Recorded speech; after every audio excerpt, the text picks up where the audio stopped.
பெற்றோருக்கு தங்களுடைய பசங்கள் டீனேஜ் ஆயிட்டாலே ஒரு கலக்கம், கவலை வருது.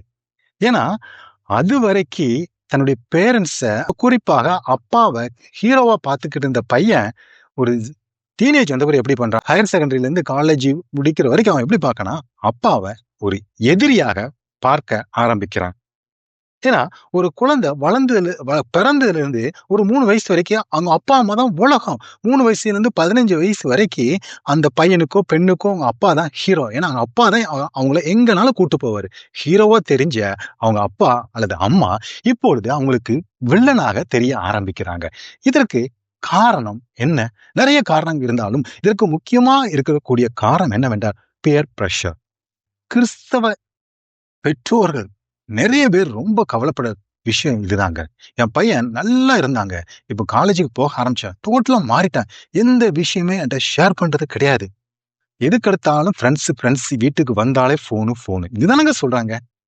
இப்போ இந்த பையன் என்ன பண்றான்னா, அப்பா, அம்மாவ விட்டுட்டு அவன் ஃப்ரெண்ட்ஸ் கூட அது ஆணா இருக்கலாம் அல்லது பெண்ணோட இருக்கலாம். அவங்களோட தங்களுடைய எண்ணங்கள், சிந்தனைகள், தகவல்கள பரிமாற்ற ஆரம்பிக்கிறாங்க. அப்படி ஆரம்பிக்கும்பொழுது தன்னுடைய பெற்றோர்கள ஒரு எதிரியாக பார்க்கக்கூடிய நிலைமை. நீங்க ஒன்றை புரிந்து கொள்ள வேண்டும்.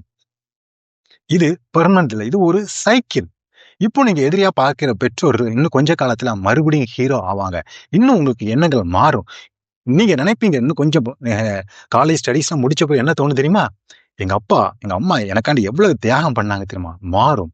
இந்த சைக்கிள் மாறுங்க. இது நிலையானது கிடையாது. 2வது விஷயத்த நீங்க புரிந்து கொள்ள வேண்டியது, நீங்க பார்க்கணும் உங்க ஃப்ரெண்ட்ஸோட ஏஜ பாருங்க. உங்க வயது. அவர்களுக்கு என்ன அனுபவம் இருக்கும்?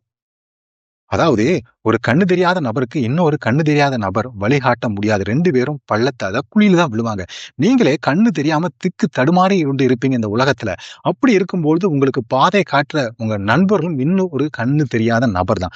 அவர்கிட்ட போய் நீங்க பாதை காட்டுவார் என்ற நீங்க எதிர்பார்த்தீங்கன்னா, நீங்க ஏமாந்து போவீங்க. உங்க வாழ்க்கை தாங்க அழிந்து போகும். நீங்க ஒரு விஷயத்த புரிஞ்சுக்கொள்ளணும். இதெல்லாம் ஒரு டெம்பரரி தான். இது வயது சார்ந்த ஒரு நிகழ்வு. இத புரிந்து கொண்டு நீங்க பெற்றோரோட அன்பாக பழக ஆரம்பிங்க.